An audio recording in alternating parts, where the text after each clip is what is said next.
बिस्मिल्लाहिर्रहमानिर्रहीम। अस्सलाम वालेकुम अहबाब। लाइफ प्लस के प्रोग्राम नासिर अली की बैठक में मैं आपका मेज़बान नासिर अली नासिर हाजिर खिदमत हूँ। जैसा कि अहबाब आप जानते हैं, अदब को फ़रोग़ देने के लिए, अदब को वसअत पैदा करने के लिए अदब में बहुत सारे इदारे काम कर रहे हैं, बहुत सारे इदारे मौजूद भी हैं इस वक्त, और इनमें बहुत अहम और नुमायां नाम हल्का अरबाब ज़ौक़ रावलपिंडी का है। इसकी बेपनाह काविशें हैं, बहुत सारे लोग मुतारिफ़ हुए, बहुत सारे लोग सेक्रेटरीशिप पे विराजमान रहे। तो इसी तनाज़ुर में आज हमारे साथ मौजूद हैं हल्का अरबाब ज़ौक़ रावलपिंडी की सेक्रेटरी मोहतरमा नरगिस जान ज़ेब। आइए इनसे आपकी मुलाकात करवाते हैं। अस्सलाम वालेकुम नरगिस साहिबा। वालेकुम अस्सलाम नासिर, क्या हाल चाल है आपके? अल्लाह का शुक्र है, आपका बहुत शुक्रिया। आप तशरीफ़ लाई, आप लाइफ प्लस की टीम का हिस्सा बनी, आप शादाब रहें। आपका शुक्रिया और लाइफ प्लस टीम का शुक्रिया जिन्होंने मुझे इस काबिल समझा कि मैं यहाँ पर आपके सामने हूँ। बहुत शुक्रिया। अच्छा, आप हल्का अरबाब ज़ौक़ रावलपिंडी की सेक्रेटरी हैं, और जैसा कि हम लोग देख रहे हैं पिछले 6 साल से आपने माशाल्लाह हल्का अरबाब ज़ौक़, पहले आप जॉइंट सेक्रेटरी रहीं, अभी हाल ही में इलेक्शन भी हुए और आप माशाल्लाह दोबारा से सेक्रेटरी बनी और एक अच्छी क़ुव्वत के साथ सामने आई।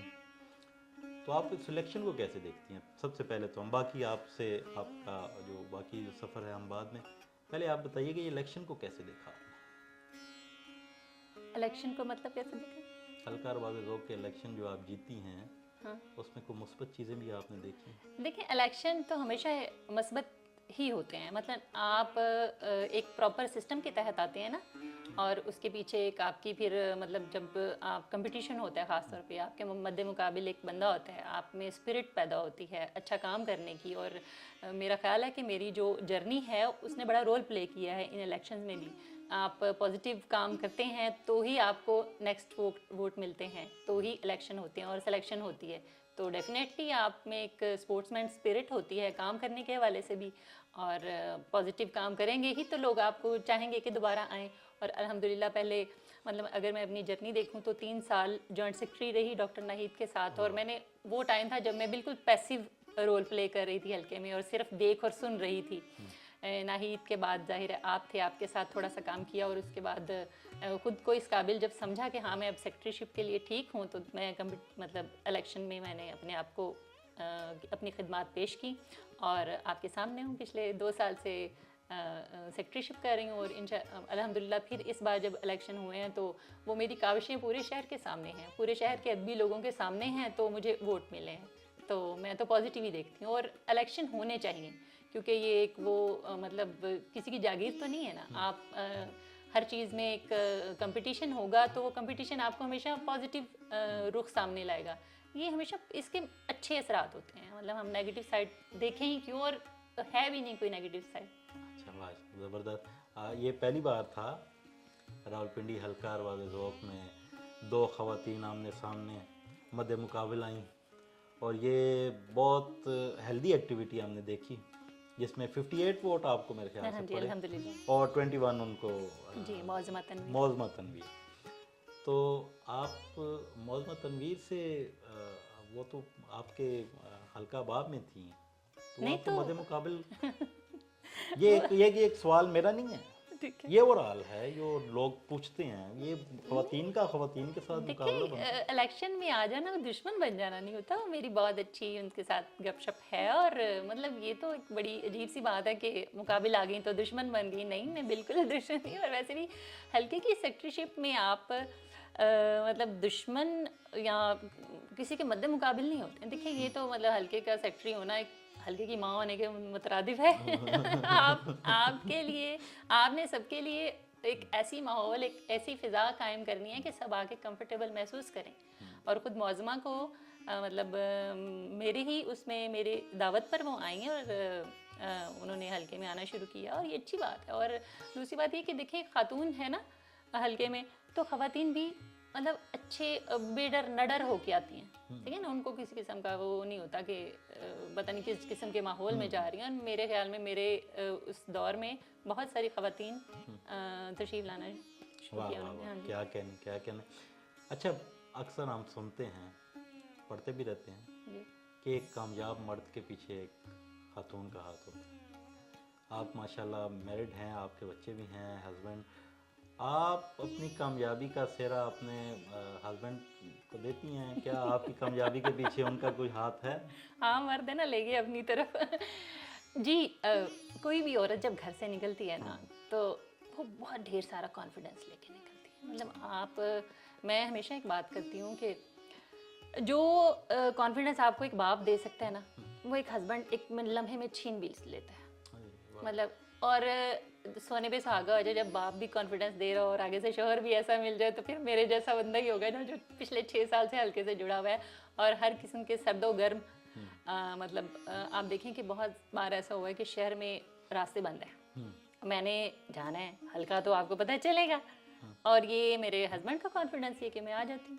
वाह मतलब वो कहे नहीं नहीं तुम ना जाओ, ये सिस्टम है, ये वो, तो जाहिर है मैं तो डर जाऊंगी, वाह। औरत ने तो डर ही जाना है। लेकिन ये है कि एक मर्द का दिया हुआ कॉन्फिडेंस सारी ज़िंदगी उसके साथ रहता है। मैं हमेशा कहती हूँ कि पहले बाप का कॉन्फिडेंस, फिर हस्बैंड का कॉन्फिडेंस, ये होंगे तो आप किसी से भी आंखों में आंखें डाल के बात करेंगे। भाई क्या कहने। तो ये एक बहुत अच्छा पैगाम है जी ख़वातीन के लिए भी मर्दों के और लिए भी। वर्क। यानी जाहिर है मर्द को भी ये सोचना चाहिए कि ये मेरी औरत है और ये मतलब मैं इसको कॉन्फिडेंस दूंगा तो ये ज़माने के साथ चल सकेगी, उसके साथ उनके साथ बात कर सकेगी, डरी नहीं रहेगी। तो वो कॉन्फिडेंस आपको नज़र आ रहा वाह है। वाह वाह, क्या कहना क्या क्या बात। जांजेब साहब की हो रही है, जी तो आप ज़रा थोड़ा सा बताइएगा कि नरगिस से नरगिस जांजेब तक का सफ़र, कुछ यादें। नरगिस इकबाल थी पहले में, और मुझे बड़ा दुख था कि मेरे नाम के साथ इकबाल से जहाँ से क्यों आ गया। हाँ क्या कहूँ इसका, सॉरी, इसका क्या जवाब दूँ मैं? शादी होती है बस हो जाती है। इसका क्या जवाब लेना चाह रहे हैं? नहीं, कुछ यादें भी होती हैं ना, कुछ ऐसे लव मैरिज होती है, कोई अरेंज अच्छा मैरिज अच्छा, होती है, नहीं कुछ नहीं इस जी, तरह के हाँ कुछ, ठीक है। वो जब कोई वो उन्होंने को खत खत लिखा, ना वो ना आपका पीछा किया, कुछ ऐसे कोई वो होता है ना एक। अच्छा सर, देखिए जब लड़की एमए कर रही हो हाँ, और उसने फलसफा पढ़ लिया अच्छा वाह। और हो भी वो गोल्ड मेडलिस्ट, तो वो पहले तो आपके लिए एक होता है कि लड़की गोल्ड मेडलिस्ट और फलसफे में वो क्या करेगी, मतलब वो उसका दिमाग कहाँ होगा। तो मेरी बिल्कुल लव मैरिज नहीं है, अरेंज मैरिज है। वरना तो हमेशा कहते हैं कि फलसफा पढ़े हुए लोग थोड़े खुश्क मिजाज होते हैं। तो लवशा वाला सीन नहीं था, अरेंज मैरिज है। और लेकिन उसके बाद काफ़ी अंडरस्टैंडिंग, मतलब इन्हें भी था कि मुश्किल खातून है, अच्छा, तो मुश्किलात पेश भी आई।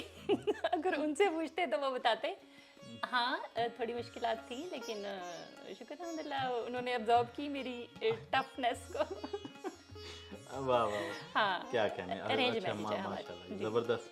लेकिन बहुत अच्छी गुजर रही है, क्योंकि जब आप समझ जाते हैं एक दूसरे को, तो मेरा ख्याल है कि फिर तो कोई किसी किस्म की तनाज़ात नहीं होते हैं मिजाज के हवाले से, हर चीज़ के हवाले से। अल्हम्दुलिल्लाह अब तो 20-22 साल होने वाले हैं, बच्चे जवान हो गए अब तो माशाल्लाह से। हाँ माशाल्लाह। अल्लाह आप लोगों की जोड़ी सलामत रखे, आप खुश रहें। आपने फ़लसफ़ा पढ़ा, जी आप माशाल्लाह शायरा भी हैं। जी। उर्दू अदब में फ़लसफ़े की क्या अहमियत है? ज़िंदगी में फ़लसफ़े की क्या अहमियत है, पहले तो ये देख लेना। देखिए अदब क्या चीज़ है, अदब ज़िंदगी है जिसका इजहार अदब के ज़रिए, अदब राय ज़िंदगी वाला फार्मूला। ठीक है ना, ये होता है। मतलब अदब राय अदब क्या होता है, आप एक इंसान है, वो जिंदा है, उसकी ज़िंदगी है, वो जो सोचेगा, वो जो महसूस करेगा, उसका इजहार अदब में करेगा। वाह। और अगर वो इंसान ने फ़लसफ़ा पढ़ा है, सियासियात पढ़ी है, तारीख़ पढ़ी है, इंग्लिश लिटरेचर पढ़ा है, वो जो भी पढ़ा है उसका असर उसके इजहार में आएगा। तो अगर किसी ने फ़लसफ़ा पढ़ा है तो डेफिनेटली उसका इजहार फ़लसफ़े में अदब में आएगा। तो आप جو جیسے تعلیم آپ کی سوچ میں آپ کو روٹس مہیا کرتی ہے، تو وہ تعلیم اگر فلسفے کے حوالے سے ہے تو وہ روٹس ادب میں فلسفے کے حوالے سے ہوں گی. تو جو بھی پڑھیں آپ، اس کا اثر تو آپ کے ادب میں بحیثیت شاعر، شاعرہ، ادیب وہ نظر آتا ہے. پھر یہ کیوں ہمیں سننے کو ملتا ہے کہ اقبال جو ہے وہ شاعر کم اور فلسفی زیادہ تھا؟ خود میں آپ کو بتاؤں، خود میری اپنی جو پہلی کتاب آئی اس میں بھی مطلب یہ فکر کا عنصر تھوڑا زیادہ تھا. مجھے کہا گیا کہ آپ یہ اس میں تھنکنگ پروسیس نظر آتا ہے ہمیں، جذبات تھوڑے سے کم ہیں، جس پہ میں نے ابھی کام بھی کیا. میں نے خود بھی محسوس کیا کہ ہاں یہ چیزوں کو، جیسے آپ جذبات کو تھوڑا سا پیچھے رکھ کے فکر کو تھوڑا سا آگے رکھ کے سوچتے ہیں. تو اقبال تو پھر مطلب ان کا تو وہ تو مرد تھے ویسے بھی، اور ان کا سوسائٹی کے ساتھ جو کنیکشن تھا وہ ظاہر اور تھا. ایک عورت کے جذبات اور ہوتے ہیں، وہ کہیں نہ کہیں سے اپنی ٹوٹی چوڑیوں کا ذکر لے ہی آتی ہے، لیکن مرد کے پاس تو چوڑیاں بھی نہیں. تو یہ درست ہے کہ مرد زیادہ اس کو سوچ کا زیادہ استعمال کرنا پڑتا ہے، سوسائٹی میں نکلتا ہے. تو ہاں ان کی شاعری میں فکر زیادہ تھا اقبال کی. تو میں نے بھی چونکہ فلسفہ پڑھا تو فکری شاعری کہی گئی ہے، مجھے بھی کہا گیا کہ فکر کا عنصر تھوڑا زیادہ تھا. مثلاً آپ یہ دیکھیں، ایک دو شعر میں آپ کو اگر کہوں، کھلتا ہے ایک دریچہ حد ممکنات سے، آ چل کے دیکھتے ہیں پرے کائنات سے. اب آپ اس کو کیا کہیں گے؟ ایک خاتون شاعرہ کا شعر کہیں گے، کیونکہ اس میں تو فکر ہے. اور فکر کا مرد عورت سے تعلق، یا فلسفے کا مرد اور عورت سے تعلق تو نہیں ہے، وہ تو فلسفہ ہے. ٹھیک ہے، تو یہاں یہ دیکھیں کہ یقین سے آگے بہت ہے گمان کی وسعت، زمین دیکھے گی کیا آسمان کی وسعت. اس میں بھی فکر آ گیا. تو مجھ پر بھی بحیثیت فلسفہ کے اسٹوڈنٹ کے اس کا تاثر تھا اور ہے. تو وہ تو ہوتا ہے. واہ واہ واہ، بہت اچھے. یہ تو ہوگی آپ کی شاعری میں فلسفے کا عنصر. اب یہ بتائیے گا کہ اتنے جدید علوم آ گئے، لوگ پڑھ رہے ہیں، سیکھ رہے ہیں، پڑھ کے چاند پہ پہنچ گئے، دوسرے سیاروں تک، کیوں کوئی فلسفے کی ڈگری لینا چاہے گا؟ ارتقاء کا عمل تو ہر چیز میں ہوتا ہے. فلسفے سے پہلے بھی ایک سوچ چل رہی تھی، میتھولوجی کی سوچ تھی، مطلب مت کے بیس پہ لوگ فیصلے کرتے تھے اور سوچتے تھے. تو انسان جب تک ہے تب تک تو فکر ہے، اور پھر فکر کا ارتقاء بھی چلتا رہے گا. وہ ارتقاء کہاں پہنچا ہے اب ہم نے یہ دیکھنا ہے. ہم اگر تعلیم کے حوالے سے بات کریں تو زیادہ پریکٹیکل فیلڈز آ گئی ہیں، پیسے کی دوڑ زیادہ ہے. لیکن آپ ہیومن ہیں تو ہیومینٹیز کو کبھی بھی پیچھے نہیں، پس پشت نہیں ڈال سکتے. وہ علوم جن کا ہیومینٹیز سے تعلق ہے وہ کبھی بھی اپنی ورتھ کم نہیں کر سکتے. اور ویسے بھی فلسفے کو تو مدر آف آل سائنسز کہا جاتا ہے. مطلب آپ دیکھیں کہ سائیکالوجی جیسا مضمون جو کہ ایک سائنس کی حیثیت اختیار کر چکا ہے، وہ فلسفے سے ہی نکلا ہے. سگمنڈ فرائڈ کا آپ حوالہ دیکھیں، جب کوئی بھی فلسفی کوئی ایسا نظریہ دیتا ہے جو بعد میں ایک فیلڈ بن جاتا ہے سائنس کی، نفسیات کی حیثیت سے. اسی طرح اب آپ کمپیوٹر کا دور دیکھیں. میں ہمیشہ ایک بات کرتی ہوں کہ جب فلسفے میں ہم نے لنگوسٹک انالیسز کرنے شروع کیے اور زبان پر کام کرنا شروع کیا ٹروتھ کو جاننے کے حوالے سے، تو زبان ایک نئی زبان تخلیق ہوئی. وہ نئی زبان آج کمپیوٹر کی شکل اختیار کر چکی ہے. تو اس لیے فلسفے کو مدر آف آل سائنسز کہا جاتا ہے. تو کیوں نہیں جو مدر آف آل سائنسز ہے، جس میں آگے مزید مضامین کے نکلنے کے امکانات ہیں، تو وہ ڈگری کیوں نہ لی جائے. لیکن اس کے باوجود ناصر، یہ ہمارا المیہ ہے کہ ہم ہیومینٹیز اور ایسے بہت سے سبجیکٹ کو کی ورتھ کو کم سمجھنا شروع ہو گئے ہیں، جس کی وجہ سے اب آپ معاشرے پہ اس کا اثر دیکھیں کہ ہمارے لیڈرز، ہمارے وہ جو سوچنے والے ہیں، وہ اب ہمیں نظر نہیں آتے. تو اس کی وجہ یہی ہے کہ ہم ان کو ساتھ لے کے نہیں چل رہے، ان کو آبسولیٹ سمجھ کے رد کر رہے ہیں، جو کہ نہیں کرنا چاہیے. باہر کے ممالک میں فلسفے کو باقاعدہ ایک لازمی مضمون کے طور پر پڑھایا جاتا ہے. ہمارے یہاں وہ دوڑ لگ گئی ہے، دیکھا دیکھی، بس پریکٹیکل ہونا چاہیے. جبکہ میں سمجھتی ہوں کہ کچھ سبجیکٹ جن میں لینگویج ہو گیا، یا ہسٹری ہو گیا، یا فلسفہ ہو گیا، ان کو ہمیں साथ रखना चाहिए एंड तक, क्योंकि ये ह्यूमैनिटीज से जुड़े हुए हैं। आप एक डॉक्टर को मतलब डॉक्टर बना देंगे तो क्या उसमें ह्यूमैनिटी ख़त्म हो जाएगी? क्या इंसानियत ख़त्म हो जाएगी? क्या उसने जो अपना इल्म सीखा है वो उसका कांटेक्ट तो इंसान के साथ ही होना है ना। तो वो अगर वो तो मशीन होगी ना, एक रोबोट के हाथ में आप छुरी पकड़ा दें वो क्या करेगा? उसने तो मारनी है, ठीक है, उसने तो ऑपरेट कर देना है। लेकिन हम सिर्फ ऑपरेट नहीं कर रहे होते, डॉक्टर्स या और भी कोई ऐसी फील्ड है वो सिर्फ काम नहीं कर रहा था, वो इसी माशरे में उसी लोगों के साथ उसका ताल्लुक होता है। तो हाँ, क्या कहना, आपके बच्चों में से किसी ने फ़लसफ़ा को डिग्री रखी है? नहीं, फ़लसफ़ा मैं पढ़ाती ज़रूर रहती हूँ। मतलब मेरा एक ज़ाहिर है, एक माँ अगर फ़लसफ़े की स्टूडेंट है तो वो बच्चों के साथ डिस्कस ज़रूर करेगी। कोई भी डिग्री हो, मैं उसके कोई भी इल्म की बात हो, मैं उसमें उसके एस्पेक्ट्स उनके सामने मजहबी एस्पेक्ट और फ़लसफ़े का एस्पेक्ट रखती ज़रूर हूँ। लेकिन अभी तो बच्चे छोटे हैं, अभी तो मतलब इतने नहीं बड़े नहीं हुए कि वो कोई फील्ड चुने। लेकिन बहरहाल मैं उनको बताती रहती हूँ कि फ़लसफ़ा ये है और बाकी चीज़ें ये हैं। आप सिर्फ अगर कोई प्रैक्टिकल डिग्री भी ले रहे हो ना तो इल्म और तालीम में फ़र्क है ना। इल्म को बहरहाल आप साथ रखेंगे। कभी किसी ने कहा नहीं आपको कि अपने फ़लसफ़े ना झाड़ो, अपने पास रखो? कोई ऐसी कोई बात किसी ने कहीं सुनी हो आपने किसी से? जी, सबसे पहले तो मेरे हस्बैंड सुनने में आता है। मतलब आप वैसे ही बंदा कोई थोड़ी सी मुश्किल बात करे ना तो लोग कहते हैं कि फ़लसफ़ा ना झाड़ो। लेकिन जब एक पहले से पता होगी ये तो फ़लसफ़े का स्टूडेंट है तो वो पहले से एक तासुब आ जाता है, अच्छा ये यही करे। लेकिन मैं कोशिश करती हूँ कि ऐसा ना करूँ, मतलब आसान तरीके से बात की जाए। देखिए, हम कोई भी इल्म हासिल करते हैं तो इसका मतलब ये नहीं कि हम उसका रोब झाड़ें मुश्किल इस्तिलाहात यूज़ करके। आप एक चीज़ को आसान तरीके से भी बता सकते हैं। मैं एक मिसाल आपको दूंगी। हल्के के दौरान ही एक लड़का था, उससे मेरा थोड़ा सा हुआ कि मैंने कहा चलो, तालीम नहीं ले रहा था, उसने रोक दिया था। मैंने उसको थोड़ा इनकरेज किया कि तुम इस तरह पढ़ना शुरू कर। तो काफ़ी एज में जाकर उसने खैर स्टार्ट कर दी स्टडीज़ ना। अब उसने फ़लसफ़े का सब्जेक्ट रख लिया।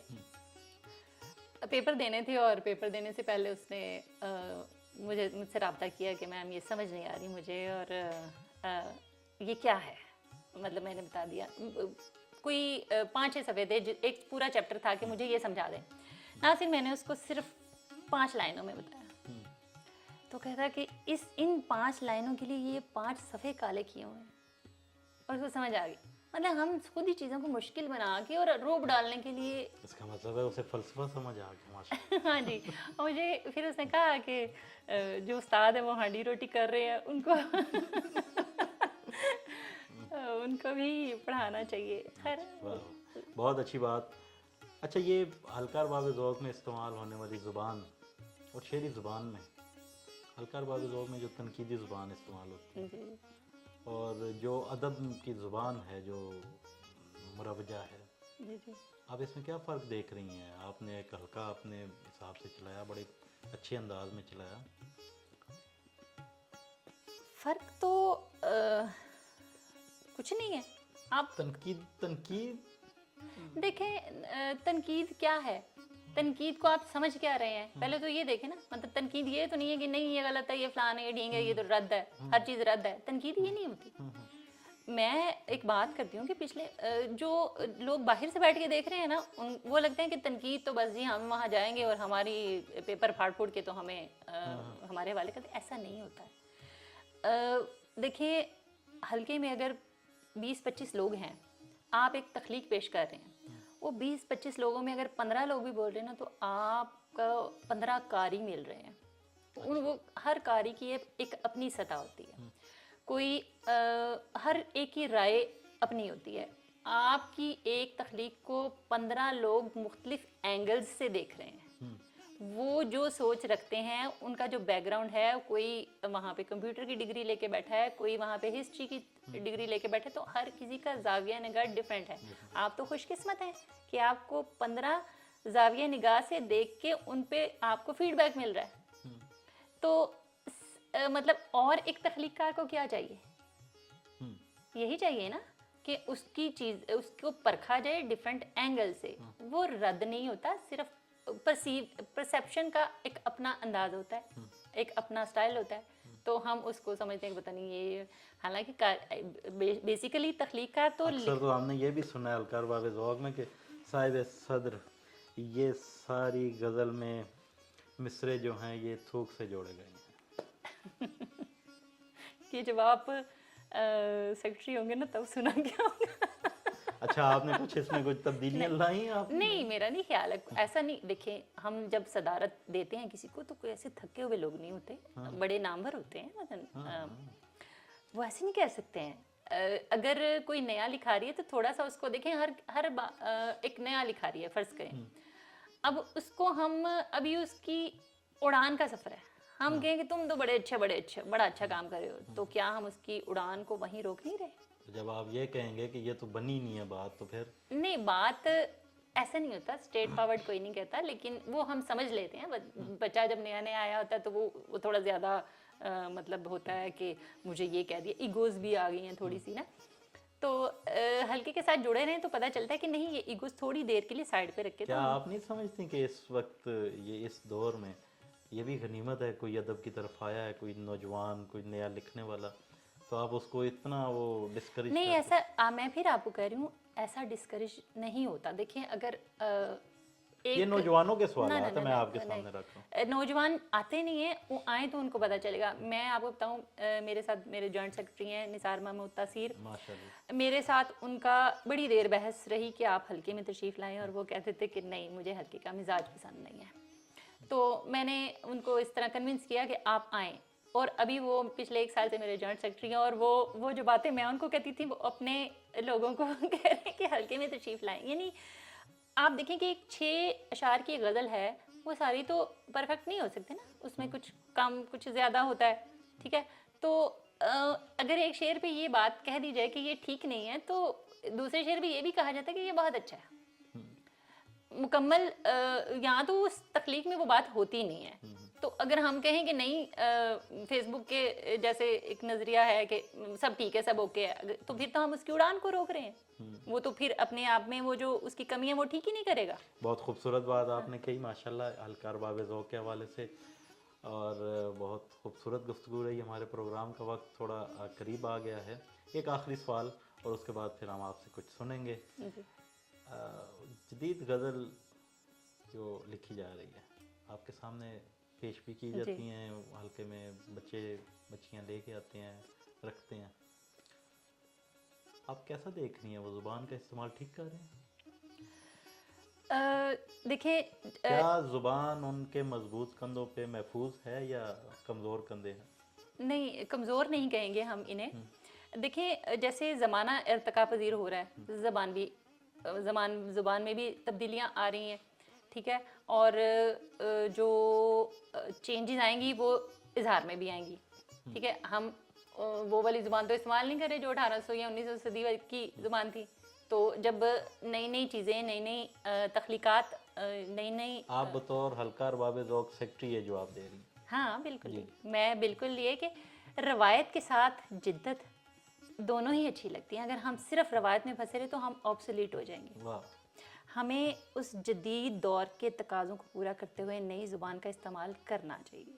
اور میں بہت اچھے شاعر ہیں، منفرد خیال لا رہے ہیں. مطلب میں بڑی خوش ہوں. اور اب تو غزل ویسے بھی پلٹ کے آ رہی ہے، آپ نے محسوس کیا؟ تو اس کی وجہ یہ ہے کہ غزل مضبوط کندھوں پہ ہے.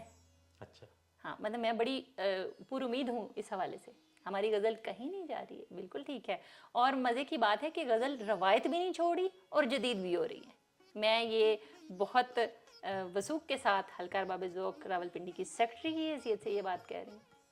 اور مطلب آپ یہ دیکھیں کہ غالب جس صدی کا غالب تھا وہاں بھی صرف غالب تو نہیں تھا، بہت سے اور شعراء بھی تھے. غالب ہی کیوں آیا؟